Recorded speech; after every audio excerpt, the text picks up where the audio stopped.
video kali ni saya nak ajar hampa cara simpan kita punya kilang auto intake ni tau. Okey, first hampa buka ni dekat bahagian bantal ni bagi habis dulu tau.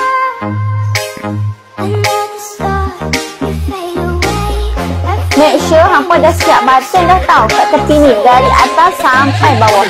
Okey, lepas tu hempak dia ke bawah. Buka dia punya ni. Buka dia punya ni bagi habis untuk kita keluarkan angin.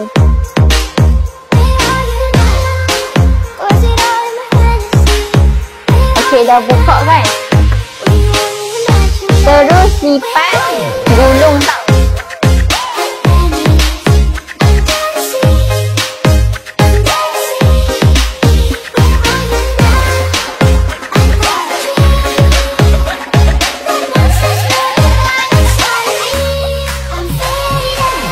Lepas tu tutup balik tau. Dah keluarkan dia bagi habis, tutup balik.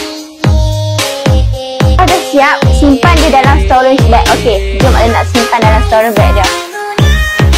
Okey, tada, dah siap. Ni dah dia punya storage bag. Okay, nanti kita akan bagi storage bag ni dekat hampa tau.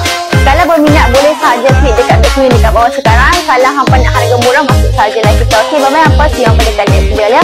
Nak ada tunjuk cara simpan apa lagi, boleh sahaja komen di